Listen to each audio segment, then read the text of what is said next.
लोकसभा चुनावों के लिए सियासी दलों ने घोषणा पत्र जारी करने का सिलसिला शुरू कर दिया है।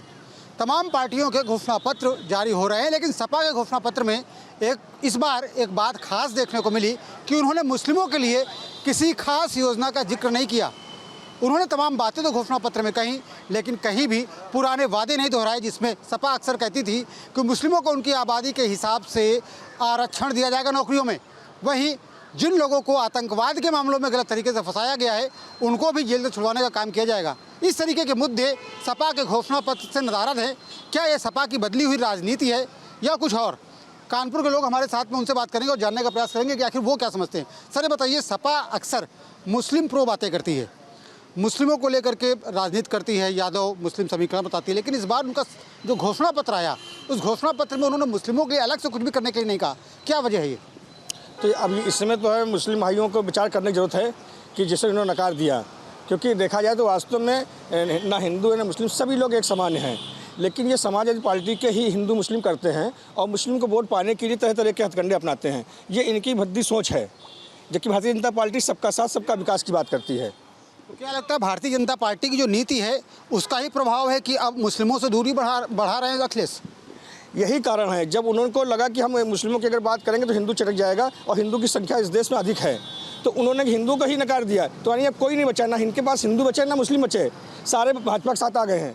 अच्छा, आपको भी लगता है कि सपा के साथ में ना हिंदू है ना मुसलमान है? हाँ, बिल्कुल कोई नहीं है। इस समय सपा वालों को लग रहा है कि बीजेपी के साथ में सारी लोग आ गए, इसीलिए जो है ऐसा है। अब हिंदुओं को बांटना चाह रही सपा? अब हिंदू की भी बात नहीं करती है, भगवान तो यहाँ भी दर्शन करने नहीं गए, इसी वजह से जो है हिंदुओं के मन में भी कलेश है और मुंडनों पे तो वो नकार रहे हैं। हिंदू मुस्लिम दोनों में तो कोई वोट देने नहीं जा रहा। अब तो बहुत कम दोनों ही लोगों ने छोड़ दिया। आप देखिए क्या करते हैं। सपा क्या वजह है? आपको क्या लगता है? युवा वोटर हैं, आप पहली बार शायद वोट डालने जाएंगे, तो ये बताइए क्या लगता है सपा ने मुस्लिमों से दूरी क्यों बढ़ा ली? सपा ने इसलिए बढ़ा ली कि जात पात का इसलिए था, और उसमें और कुछ भी था, जात पात और वो मुस्लिम हिंदू विवाद में था, बाकी बस। कुछ और लोग भी उनसे बात करेंगे। भाई साहब, क्या लगता है क्यों सपा ने अब मुस्लिमों से दूरी बढ़ा ली? अपने घोषणा पत्र में समाजवादी पार्टी ने कुछ भी मुस्लिमों के लिए अलग से नहीं कहा। ऐसा कुछ नहीं है। भारतीय जनता पार्टी सबका विकास, सबका साथ सबका विकास करना चाहती है। वो हिंदू मुस्लिम का कोई ऐसा दो राय नहीं है, वो सबको एक समान समझती है। समाजवादी पार्टी की बात कर रहा हूँ, सपा ने क्यों दूरी बढ़ा ली? सपा तो मुस्लिमों की राजनीति करती थी। इसके बारे में नहीं जानकारी है। क्या ये लगता है कि भारतीय जनता पार्टी की जो राजनीति है उसका ये असर सपा पे भी देखने को मिल रहा है? नहीं। कुछ और लोग, उनसे बात करेंगे। ये बताइए क्यों सपा ने दूरी बढ़ा ली मुस्लिमों से? क्या लगता है आपको? सपा एक जातिवाद पार्टी है जिसमें कभी भी वो हिंदू की तरफ पलटती है, कभी मुसलमानों का सपोर्ट करती है। बीजेपी सबका साथ सबका विश्वास लेके चलती है सभी को। बीजेपी ने कभी नहीं हिंदू मुस्लिम सिख ईसाई कुछ नहीं किया, सबको एक समान समझा। सपा बहुमूल्य जातिवाद पार्टी है, इसमें कहने में कोई दो राय नहीं है। अब इस बार क्या मजबूरी है सपा के सामने कि उन्होंने अपने घोषणा पत्र में मुस्लिम शब्द का जिक्र नहीं किया? इस बार हमारे मुस्लिम भाइयों ने सपा को बिल्कुल नकार दिया है, क्योंकि सपा की जैसी स्थिति है वैसे देखने से लगता है कि अब की बार सपा बिल्कुल सफा हो जाएगी। 2024 में 400 पार अब की बीजेपी ही आएगी। भाई साहब, आपको लगता है कि सपा सफा हो जाएगी इस बार? हाँ बिल्कुल। क्यों? क्योंकि बीजेपी अपना काम कर रही है, वो सबको दिख रहा है। बीजेपी अपना काम कर रही है, सबको दिख रहा है।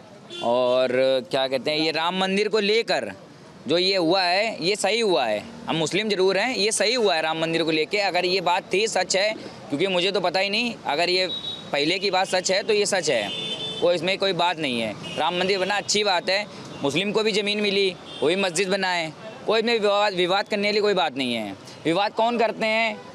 जो पी लीन खा लीन अपने रास्ते में लड़ गए, हिंदू मुस्लिम टोपी लगाए, वो हिंदू हैं तो वो मुस्लिम हो, इनकी वजह से झगड़ा हो गया। फिर इनके जब वो देखें चार वो देखें, वो हिंदू लड़ रहे हैं वो मुस्लिम लड़ रहे हैं, इस चक्कर में झगड़ा बढ़ जाता है, विवाद बढ़ जाता है, जगह फैला दिन, और फैलने में फिर बात फैलती ले जाती है, वो हिंदू से हो गया मुस्लिम से हो गया। लेकिन समाजवादी पार्टी ने अपनी रणनीति में बदलाव किया, क्यों लगता है क्यों अखिलेश यादव ने अपने घोषणा पत्र में जिक्र नहीं किया मुस्लिम शब्द का?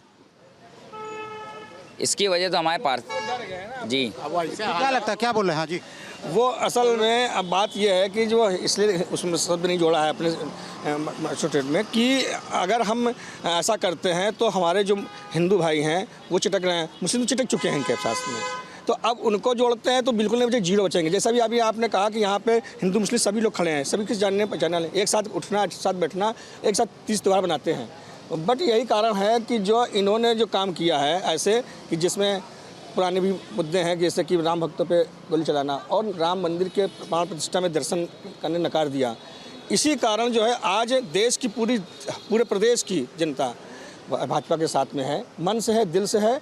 और लोग देखो नारे भी लगा रहे हैं, जय जय श्री राम के नारे लगा रहे हैं, तो हिंदू मुस्लिम सब लगा रहे हैं। मतलब ये नहीं कि खाली मुस्लिम लगा रहे हैं, हिंदू मुस्लिम सब एक साथ। जैसे ही भाई ने कहा कि एक साथ रह रहे हैं, एक साथ उठ रहे हैं, बैठ रहे हैं, सब कुछ कर रहे हैं, तो इसलिए अभी घबराए हुए। और ये आप मान लो कि जैसे चल रहा 400 पार, हमें लगता है कुछ और ना हो जाए और ज़्यादा हो सकती है सीटें, तो पार से भी आगे जा सकता है कि आप बताइए भाई साहब, क्या लग रहा है आपको, क्यों सपा ने दूरी बढ़ा ली?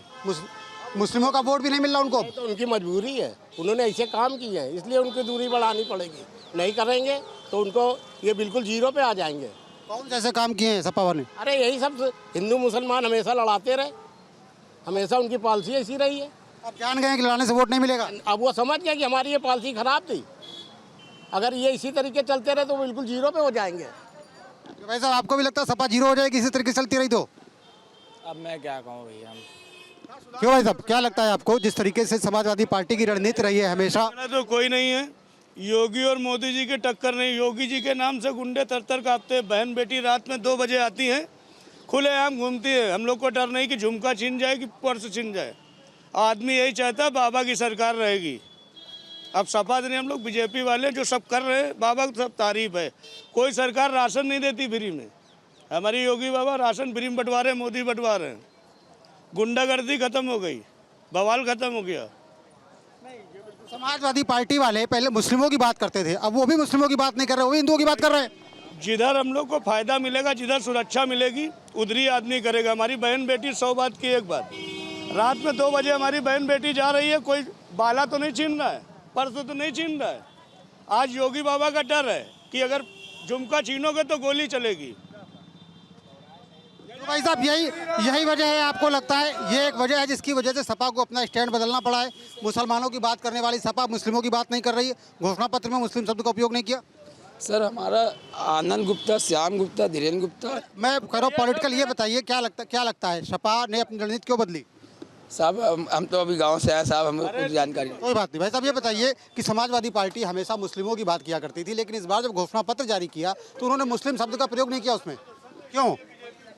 अखिलेश यादव मुस्लिमों की बात नहीं कर रहे हैं? नहीं कर रहे हैं। क्यों नहीं कर रहे हैं, क्यों, क्या लगता है?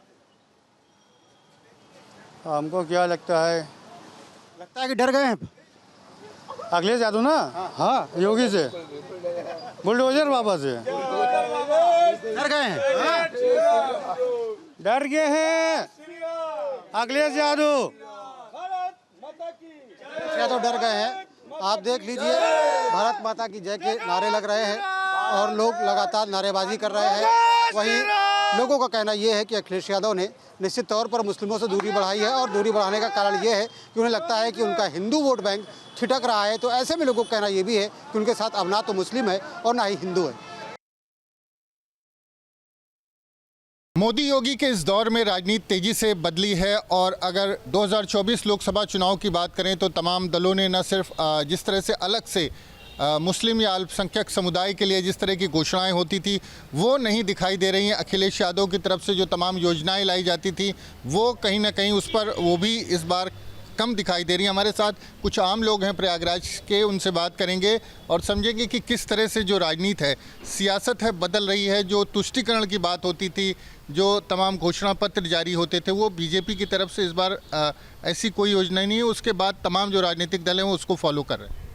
देखिए, भारतीय जनता पार्टी आदरणीय नरेंद्र मोदी जी के नेतृत्व में जो 14 से कार्य कर रही है, उसमें 1 अरब 40 करोड़ जनता के साथ काम कर रही है। उसमें किसी यह बात नहीं है कि यह योजना केवल हिंदू के लिए है। आज हमारे लिए चाहे वह गरीबों के लिए आवास की बात हो, चाहे उनके लिए शौचालय की बात हो, चाहे सड़क की बात हो, चाहे बिजली की बात हो, जो ये विकास का मुद्दा है। आज भारतीय जनता पार्टी मोदी जी और योगी जी के डबल इंजन की सरकार के नेतृत्व में पूरा उत्तर प्रदेश विकास कर रहा है। और यहाँ पर किसी मजहब की बात नहीं, किसी धर्म की नहीं, यहाँ पूरी जनता की बात। तुष्टिकरण क्या लगता है, कुछ तुष्टिकरण की राजनीति का दौर खत्म हो गया? देखिए, सबका साथ और सबका विकास, इस मूल मंत्र के साथ भारतीय जनता पार्टी कार्य कर रही है।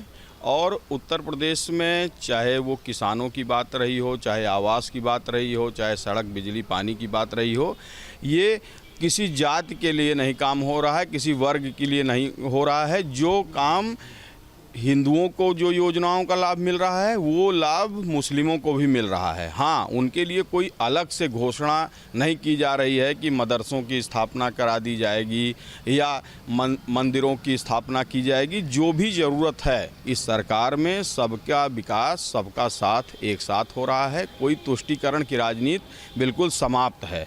आपको क्या लगता है कि तुष्टीकरण की राजनीति का दौर खत्म हो गया? तुष्टीकरण की राजनीति हो रही है, और वो राजनीति कर रहा है कौन कौन? ओवैसी की पार्टी कर रही है तुष्टीकरण की राजनीति, समाजवादी पार्टी कर रही है तुष्टीकरण की राजनीति, कांग्रेस पार्टी भी कर रही है तुष्टीकरण की राजनीति। लेकिन भारतीय जनता पार्टी ने तुष्टीकरण की राजनीति न कभी की थी और न कभी करेगी। कारण भी देखिए कि तुष्टीकरण के सभी लोग आरोप लगाते हैं कि भाजपा तुष्टीकरण की राजनीति करती है, हिंदू मुस्लिम इस टाइप की चीज़ें कर रही है। लेकिन भारतीय जनता पार्टी ने अपने विकास में सभी को समान स्थान दिया है और डेवलपमेंट में किसी को अलग नहीं रखा है। मुस्लिमों के लिए भी पूरा वही स्थान है। अनाज बट रहा है, आज गरीबों में और मुस्लिमों में जितनी जनसंख्या है, अनाज का फ़ायदा सबसे ज़्यादा वो उठा रहे हैं। तो तुष्टीकरण की राजनीति तो भारतीय जनता पार्टी ने न कभी सोची है और न कर रही है। हर जगह सभी राजनीतिक पार्टियां तुष्टीकरण पर लगी हैं, वो हर बिरादरी को साधने में लगी हैं। लेकिन भारतीय जनता पार्टी तुष्टीकरण की राजनीति बिल्कुल नहीं कर रही है। आपको क्या लगता है? मैं संजय सिंह, मेरा ये कहना है तुष्टीकरण की बात तो दूर की है, सवाल इस बात का, इन लोगों की बात से मैं सहमत नहीं हूँ।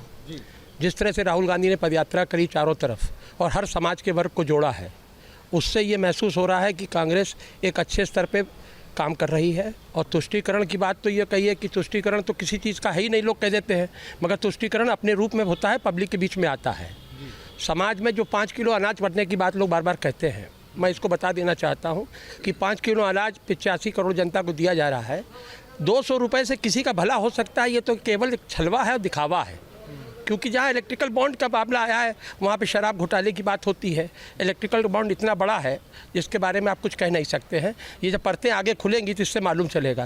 क्योंकि लोकसभा में जब सुप्रीम कोर्ट में केस गया तो उसमें उनको कहना पड़ा कि हम इसमें कुछ चीज़ें वापस ले रहे हैं जो अभी आपके सामने हुई हैं घटनाएँ। तो मैं ये नहीं मानता कि तुष्टीकरण नहीं होता है, होता है। तुष्टीकरण होता है, आपको क्या लगता है? तुष्टीकरण हो रहा है? बिल्कुल नहीं हो रहा है। माननीय मोदी जी, योगी जी सबका साथ सबका विकास साथ ले चल रहे हैं।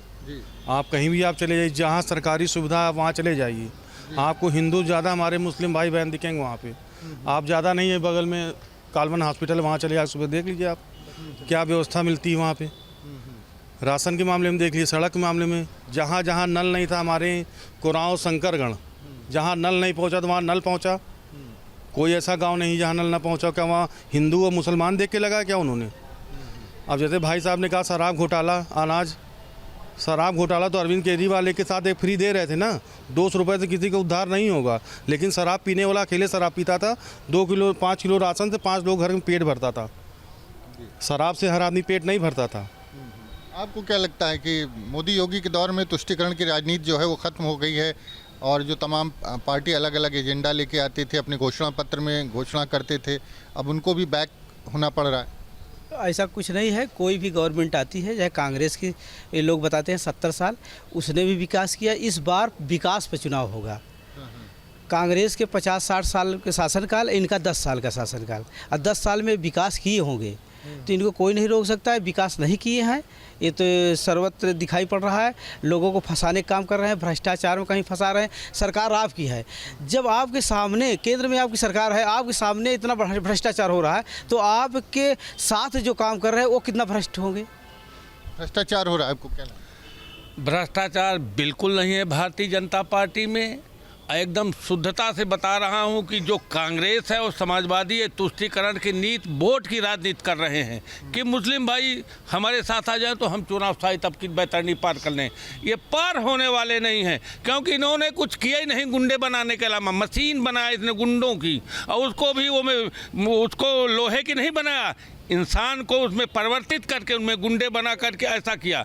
लेकिन जो भारतीय जनता पार्टी कर रही है, चाहे वो बम्बे हो, चाहे खम्बे हो, चाहे राशन हो, चाहे बिजली हो, चाहे पानी हो, किसी चीज़ की भारतीय जनता पार्टी ने कम किया। न उन्होंने ये सोचा कि ये मुस्लिम बंधु का भाई है, जहीर भाई का, ये नमो नारायण का घर है। अच्छा, आप ये बताइए कि जो कांग्रेस और सपा एक हुआ है, तो ये भी लोग कहते हैं कि जो आलोचक हैं कि मुस्लिम वोट ना बटे इसलिए गठबंधन बना, तमाम इस तरह की बातें भी होती हैं। आम जनता समझदार हो चुकी है। इस बार जो इंडी गठबंधन बना, गठबंधन में सपा, कांग्रेस और आप इस टाइप की बहुत पार्टियां हैं। आप ये देख लीजिए कि आप वही पार्टी है, संजय सिंह वही हैं जो पूरब से पश्चिम और उत्तर से दक्षिण तक परिवारवाद जुड़ाते रहे हैं और परिवारवाद जुड़ाते रहे और साथ में गालियां भी देते रहे कि मुलायम का परिवार भ्रष्ट था, सोनिया का परिवार भ्रष्ट था, उधर साउथ के कई परिवार जुड़ाते रहे भ्रष्ट था। ये सारे परिवार तो भ्रष्ट थे। फिर आज जब ये लोग एक साथ आ गए, सारे भ्रष्टाचारी एक साथ आ गए, तो जनता को तो दिख रहा है ना कि सारे भ्रष्टाचारी एक साथ हैं। और भारतीय जनता पार्टी अलग से अकेले चुनाव जिस तरीके से लड़ रही है, सारे लोग भारतीय जनता पार्टी के साथ हैं और वो साफ साफ समझ रही है, इशारा ही है कि जब सारे दुष्ट एक जगह हो जाएं, सारे भ्रष्टाचारी एक जगह हो जाएं, तो लोग वोट किसको देंगे सबको क्लियर है। आप क्या? मैं इस बात से सहमत नहीं जो ये कह रहे हैं, क्योंकि जिस तरह से गठबंधन हुआ है, पहली बार ऐसा दिख रहा है कि एक बार 77 में कांग्रेस के खिलाफ ही हुआ था, ऐसा नहीं है कि नहीं हुआ था। उस गठबंधन का नेतृत्व जयप्रकाश जी ने किया था, ये सच्चाई है। मगर आज अभी तक लोग कह रहे थे गठबंधन टूट रहा है, महाराष्ट्र में टूट रहा है, यूपी में नहीं हो रहा है, कहीं कई जिलों में, हरियाणा में नहीं हो रहा है, मगर सब जगह हो गया। इससे मुझे महसूस होता है कि बीजेपी जिस तरह से दिख रहा है, क्योंकि आम जनता में चुनाव का माहौल नहीं बनेगा, आखिरी तक नहीं बनेगा, ये मैं आपको दावे से कह रहा हूँ। जनता मौन है, जनता नहीं चोर और नहीं इकट्ठे होते समाज में। कोई नेता, सब नेता शाम को हम इकट्ठे मिलते हैं, इसकी बात मत कहिए। कोई नेता चोर होता है, समाज में सब बराबर है। मैं किसी को व्यक्तिगत गाली नहीं देना चाहता, व्यक्तिगत नहीं, सारी नहीं पार्टियों को मैंने आरोप लगा रहे हैं। आपको क्या लगता है ये जो पूरी राजनीति हो रही है किस दिशा में? देखिए, उत्तर प्रदेश में भय, भूख, भ्रष्टाचार के खिलाफ जो लड़ाई भाजपा ने छेड़ा था, उसमें तुष्टीकरण का कोई स्थान नहीं था। और अगर तुष्टीकरण कहीं पर दिखता तो ये इलाहाबाद में, प्रयागराज में 6 लेन का पुल बन रहा है, वो विकास के लिए बन रहा है। जगह जगह जो सड़कें बन रही हैं वो विकास के लिए बन रहा है। जो राशन बंट रहा है उसमें किसी का नाम देख करके राशन नहीं मिल रहा है। जो किसान निधि मिल रही है वो किसी का नाम देख करके नहीं मिल रहा है। ये जो भ्रष्टाचार के खिलाफ लड़ाई है, अगर भ्रष्टाचारियों को ये डर हो गया है कि हम इस सरकार से नहीं बच पाएंगे, तो वो जगह जगह अपनी जुमलेबाजी कर रहे हैं, जगह जगह अपने आप को प्रदर्शित कर रहे हैं। जो कल को पूरे देश में अरविंद केजरीवाल ये कहते थे कि हम लोग ये भ्रष्टाचारियों के खिलाफ हैं, वो नाम गिनाया करते थे, आज उन्हीं भ्रष्टाचारियों की गोद में वो खेल रहे थे और वो खेलते खेलते कहाँ पहुँच गए हैं ये पूरा देश देख रहा है, जान रहा है। तो इसलिए मैं ये कहता हूँ कि डबल इंजन की जो उत्तर प्रदेश और देश में सरकार चल रही है, जनता ये समझ गई है कि विकास होगा और इस देश का नाम होगा। इसलिए भ्रष्टाचार खत्म और पुनः एक बार फिर मोदी सरकार इस देश में, अब मोदी जी पुनः प्रधानमंत्री। आपको क्या लगता है वो दौर खत्म हो गया? पहले जब चुनाव घोषणा पत्र आते थे तो उसमें कब्रिस्तान और तमाम चीज़ें होती थी। भैया विपक्ष के पास कोई मुद्दा ही नहीं है। भाई साहब बोले कि राहुल गांधी बड़े मजबूत है, मैं तो कहता हूँ आप पूरे देश का भ्रमण कर डालें, आपको हर प्रदेश में आपके क्षेत्रीय दल आपको भीख की तरह सीट दे रहे हैं। आप 5 सीट ले लो, 2 सीट ले लो, 3 सीट ले लो। अगर आप इतना पैदल चले, आपको अपने ऊपर इतना कॉन्फिडेंस था, आप उत्तर प्रदेश में ठीक क्यों नहीं लड़े चुनाव? आप फिर वायनाड चलेगा, वायनाड में आप ही का गठबंधन आपके खिलाफ चुनाव लड़ रहा है। आप क्या कहें? बहुत बड़े बहादुर थे तो ये अपने गुजरात से लड़ लेते। यहाँ भारतीय जनता पार्टी थोड़ा सा मजबूत देखे, जाति एक मिनट धार्मिक, और देखिए ये यहाँ धार्मिक आस्था से लड़ रहे हैं, मतलब इनका काम ही धार्मिक हर जगह है। अब तुष्टिकरण सर, भ्रष्टाचार ऑनलाइन भ्रष्टाचार हुआ, अभी पेपर लीक हुआ है। एक समय था यही लोक सेवा आयोग को यही लोग कहते थे आहिर आयोग। आज हम इनको क्या कहेंगे, कौन आयोग कहेंगे? आप अच्छी तरह से समझ लें। मतलब आप जानते हैं कि ये आहिर आयोग था। आप क्या समाजवादी के समय में जो लोग भर्ती हुए थे, जो अधिकारी थे, जो कर्मचारी थे, वही भ्रष्टाचार कर रहे हैं, बदनाम भारतीय जनता पार्टी को कर रहे हैं। ये पेपर लीक का जो मामला है ना, उसमें समाजवादी पार्टी के समय में जितने अयोग्य लोग आज कुर्सी पर बैठ गए हैं, जितने लोगों को बैठाला गया इसलिए कि जब सरकार उनकी जाए तो वो लोग समाजवादी पार्टी कार्यकर्ता की तरह सरकार में रह करके काम करें, वही है पेपर लीक होने का कारण। हम धन्यवाद देना चाहेंगे उत्तर प्रदेश के मुख्यमंत्री योगी आदित्यनाथ जी को कि उन्होंने अभी पुलिस भर्ती परीक्षा जब पेपर लीक हुआ तो उन्होंने स्वीकार किया और उन्होंने कहा इसकी परीक्षा पुनः हम करवाएंगे और बच्चों के ऊपर कोई अतिरिक्त भार नहीं आएगा। वह प्रवेश पत्र ही उनका रोडवेज में बस का टिकट होगा। और उन्होंने अभी तक पिछली सरकारों में क्या होता था मैं उस पर कमेंट नहीं करना चाहता, लेकिन योगी जी ने जब देखा कि पेपर आउट हो गया तो उन्होंने सीधे एक उन्होंने निर्णय ले लिया कि परीक्षा स्थगित की जाती है और पुनः परीक्षा कराई जाएगी। और मानवेंद्र जी, सन 47 से कांग्रेस कह रही है रोटी कपड़ा और मकान देने की बात, ये झूठ और फरेब नहीं था तो और क्या था? भारतीय जनता पार्टी ने मैं सहमत नहीं हूं इनकी बात से, क्योंकि झूठा नहीं है। उस समय जब देश में सुई नहीं बनती थी तब इस देश में जनता पार्टी ने रोटी कपड़ा और मकान सब दिया और कांग्रेसी खाली देख रहे हैं और खाली छलावा लोगों को ठग करके बेवकूफ बना करके जुमलेबाजी करके वोट लेते रहे और 60 साल शासन किया।